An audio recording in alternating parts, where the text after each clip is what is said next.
Always a pleasure to be hanging with John Maginnes. Johnny, how you doing? How you holding up? Oh, man, I'm fantastic. Thank you for having me.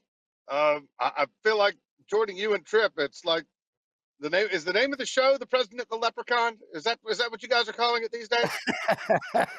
I'll tell you what, to that point, I'm trying to get him to go to Ireland with us, Johnny, next April when we have that huge trip going. Yeah, Northwest Ireland, and then Trip, when we go into Northern Ireland, we're going to play not only Royal Portrush right before the Open comes through, but we're also going to play Royal County Down. So we're putting a full court press on national TV right now. Rest up your liver. But anyway, what I will say to this is now you've added beauty to the show, Matt. You know, you add beauty to the show, and now I don't even know what to do. I'm like enthralled with John on the show. Oh, I'm always enthralled with John. All right. Go ahead, Johnny. I was going to say, as you can see, I'm constantly on the move. I just, most of our peers are doing the preschool drop-off at 8:30 in the morning, which is what I just accomplished their Trip. Yeah, I've seen you at 8:30 in the morning many times, but not dropping anything off. You were dropping yourself off a few times. All right, so you guys I've assembled as an esteemed panel, and I need you to hear this so we can come up with a consensus. We're talking about a multiple-time major champion. You guys broadcast to millions and millions of people on a daily and weekly basis at least. All right, so Andrew, go ahead and let's play these 3 different cuts, and then we're going to get a reaction from these 2 guys. Go right ahead. My name is Xander Schauffele. Hey, Xander Schauffele here. Hey, everybody. Xander Schauffele here. All right, I'm hearing Xander Schauffele. Pull up the graphic, Andrew, of how the PGA Tour says that the name should be pronounced. This is from the PGA Tour themselves, and they're saying it should be Schauffele. Schauffele. And it sounds to me like Schauffele, but let's go back to our panel. First of all, we'll start with Trip. Trip, what are you hearing? I've always said Schauffele, but I guess I'm saying it wrong. Schauffele. Schauffele is what sounded like he said. No, that's not what he said. All right, Johnny, what do you got? The beauty of my job is I don't have to say it. I say Xander has 194 yards. This is a 7-iron, and everybody knows who I'm talking about. That's how he does it. All right, Andrew, give me just the most recent one of Xander saying his own name. Loop it for me. Can you do that? Just play it like 10 times so we can hear how he says it. Hey, everybody. Xander Schauffele here. Hey, everybody. Xander Schauffele here. Hey, everybody. Xander Schauffele here. Hey, everybody. Xander Schauffele here. Hey, everybody. Xander Schauffele here. Schauffele. Hey, everybody. Xander Schauffele here. Hey, everybody. Schauffele. I'm recognizing something there that Trip is acutely trained to recognize as well. Is there a chance that he'd been day drinking? You know, that's a fair point, John. Yeah, I don't that's think he had all of his faculties. That's astute analysis right there from John. He thinks he was missing one syllable in there, but we have 3 different cuts of him saying his name. The first one sounded a little bit different. It was from a number of years ago, but the latter 2 sound the exact same to me, and it sounds like he's saying Schauffele. Schauffele. That's what it sounds like to me. As good a name. He should not go with that. No, Schauffele sounds better. You should never have a name that rhymes with awful. So next time you guys are out, ask him, because I think we as an entire industry are saying the name incorrectly for a multiple-time major champion. I think, go ahead, Andrew, play it again so we get one more. My name is Xander Schauffele. That was Schauffele. Hey, Xander Schauffele here. Hey, everybody. Xander Schauffele here. Well, he sounded very demonic there. Xander Schauffele. Dom's in my ear screaming that he's saying his own name wrong. That I don't. Well, look, Ludwig changed the way that he says his name at least 6 times over the last year and a half. And yeah, but we're still not getting it right. Has there ever been a player more in need of a nickname than Ludwig Oberg? Oh, yeah. Well, he may have one. Did you ever ask him? What did his buddies call him in college? Stud. Yeah. Sure bet. Yeah. We'll see how he's. Yeah, that's a good one to bring up. Trip, I was asking you last segment. We'll get Johnny involved in this conversation about. It's hard to call any of these players the best in the world, a breakout player. But Ludwig, he slowed down, but then he had the knee surgery, and we assume that he's on the mend. Johnny, let me just bring him up to speed in what we've been doing because he was doing the school drop off while we were talking about it. We put up this graphic that will be on your screen, and folks that are listening to us on the radio side, I'll explain to you what's up there.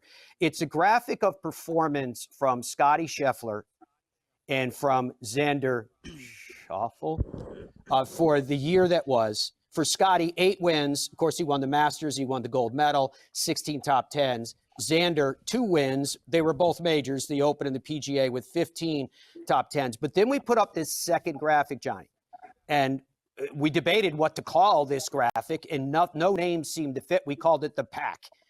And these are just 4 players, top players, that we could look at it and say, are they going to dominate in 2025? Colin Morikawa, Rory McIlroy, Billy Horschel with the form that he showed us, particularly through the latter half of the year, though we won in the spring. Sahith Theegala as well. So, Johnny, it's just, if you would, just weigh in on that for a second, and let me ask you the same question. Is there any reason to believe that Scotty and Xander are not going to just duplicate the year that they had in 2024 again in 2025?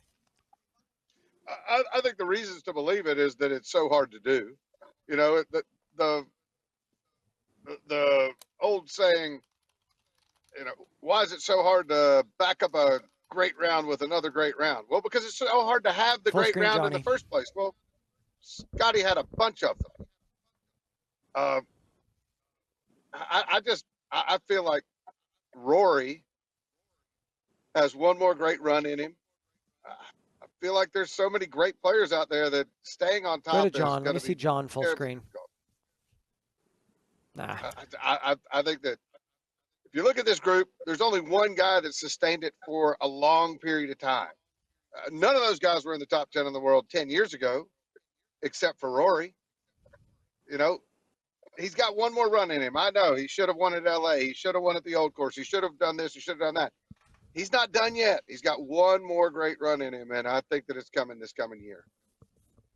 That's interesting because if we compare that chart, other than Billy Horschel, the rest of those guys compared to Rory were probably in early years of high school and maybe one of them in late middle school at that. So it speaks to the longevity of Rory McIlroy at 35 years old. That in some ways feels old because we see Rory as eternally young, but in other ways he's right in the prime of his career. So Tripp, we're going to bid you adieu on this day. Thank you very much for hanging with us because we're going to jump in here with Johnny, but I wanted to get you guys side by side and get your take on Xander's name, and it sounds like we haven't come up with a definitive consensus, at least on our part. And by the way, just so you know, this guy and I, we've known each other since we were 13, 14 years old, played junior golf together. We've run together for a long time, so it's always good to be with my good friend John. And man, oh man, Ireland sure looks good, my friend. So is that a commitment? It's a great idea. I told you I'm going to work on it. I told you I'm going to work on it. Tripp, I think the statute of limitations laws were made for guys just like us. No kidding. And thank goodness a lot of them have run. I have a feeling there's a lot of laws that these guys feel like were not made for them at all. John Maginnes, I want to start out with this question for you.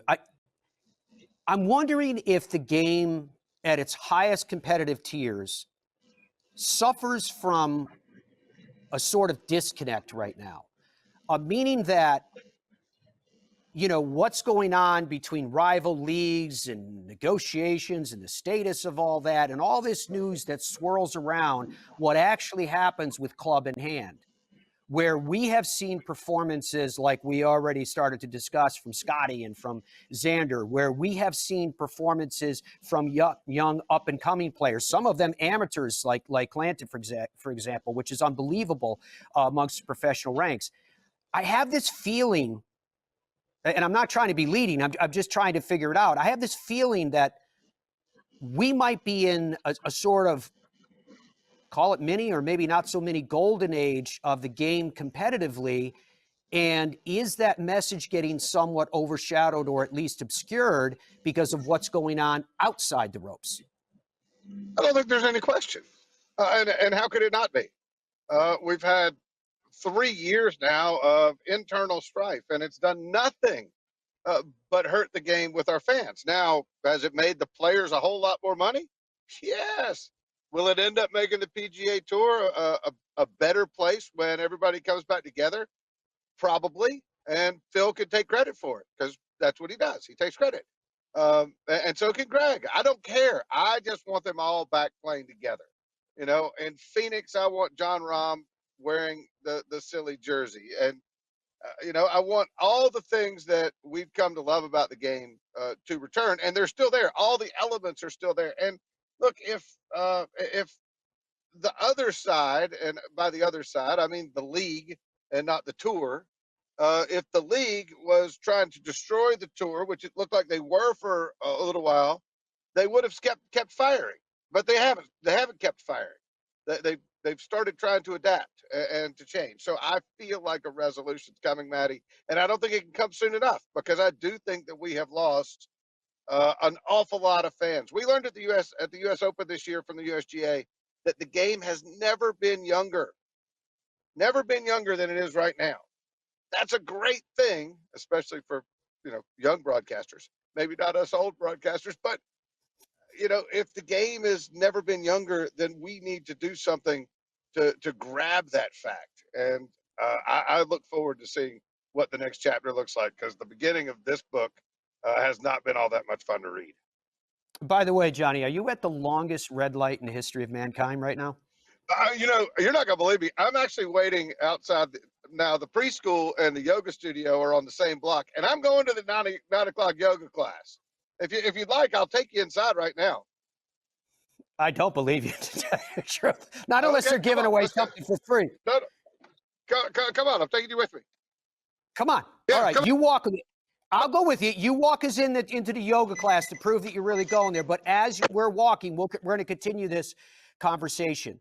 So to the point, you talked about the kind of macro stuff, the global stuff that you alluded to the ratings and that. What's that, the sign outside? Go ahead.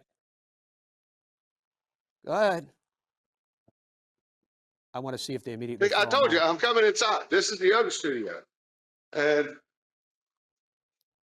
there's not only the yoga studio owner. Is she pushing the button that calls studio police? Teacher today. That's also my wife, Caitlin. Oh, hello, Caitlin. See, I really am at the yoga studio. Bye, Caitlin. I'll be back. That's very impressive. So we did walk in. Now I got to go back to my car because I can't actually hear you. Oh, okay. Well, then I'm going to talk really slowly so you can read my lips as we're moving along here. What I wanted to ask you about was, you just alluded to the fact like ratings are down or people are upset in terms of how they consume the game. But if you look at the way the game is consumed in other new mediums, that of which both of us work in, it's up with this younger demographic. It's easier for them to find it. They know how to use the technology, et cetera, et cetera, et cetera. But to the point that I was making with clubs in hand, the quality of the play that we saw in 2024 speaks to the depth of the game, and that's considering that some big names, for example, like a Justin Thomas or a Jordan Spieth, weren't even on form, and yet we had wildly entertaining golf to carry us through. Are you back in the car? We had wildly entertaining golf to carry us through 2024. So I'm just trying to connect the dots in all this. I mean, I thought 2024 from the standpoint when you start with Nick Dunlap, you know, and you continue on through through the season with what Scotty and Xander did, and then all of these young players emerging. I mean, look at what Nico just did this past weekend. I mean, the tour, the game has never been deeper. It's never been in a better place. We keep going to these fabulous venues. I can't wait to get back to Oakmont. Look, the Masters delivers every single year. And then Bryson doing what he did at Pinehurst was beyond the scope. So, look, the the game keeps delivering. It's it's gonna be fantastic. We keep getting off on the tangent with Liv. Like I said before, I'm ready for it to be over with because there's so much great golf right now. Do you have reason to believe, we brought up JT, so I just want to finish the thought on him. Do you have reason to believe that what we saw, I mean, it's a small sample survey with how he played at the Zozo. He made a lot of good putts. He just had slight misses on his reads. Do you have reason to believe that JT might be coming back to form for 25? I do. I feel like with his game, there was a lot of misses. The golf swing wasn't there for periods of time. And remember, he had a few weeks in there where he'd go out by himself and Mike wouldn't be there. His dad is forever teacher. And he was trying to figure it out on his own. And he went to that tight little golf course over there in Japan. And you got to work it both ways. And he worked it both ways. And yeah, he could have made a few more putts. But when his both ways are working, it's really fun to watch. As much fun as anybody on tour for me. Because he can hit that slinging hook out there like he hit off the 18th tee at the Players a few years ago. He can hit that hold-off fade. He can hit high fades. He flights his irons as well as anybody. And, yeah, you guys were talking before I came on about Colin Morikawa and Xander Schauffele and their ability to win golf tournaments. I'm sorry, Colin Morikawa and Scotty Scheffler without putting as well as everybody else in the field. Well, JT has that same ability. He just needs average putting weeks when he hits it like that, and he'll win tons of golf tournaments. Yeah, and with PGA returning to some familiar hunting grounds for him, should be a good look too. For some reason, I'm having trouble hearing you now, Maddie. It could be age. Sorry, it could be something else. I love Johnny. He is one of a kind in the world of golf. So, Johnny, we'll let you go. Thank you very much for your time. Good luck heading back into the yoga studio. Be careful in there. I'm going to go Chaturanga and down dog. I mean, fat man can down dog too. I need a T-shirt that says fat man can down dog. With those words, we say goodbye to John Maginnes. And folks, thank you so much for your company today. It was a pleasure having Tripp Eisenhower on. I get the chance to work with Tripp a lot. I love Johnny. He's one of my favorite people, as I mentioned, all in the world of golf. And I can't wait to take Johnny back to Ireland next spring. And I'm hoping that Tripp joins us for the same. And I'm hoping that you guys have a great one until we are together again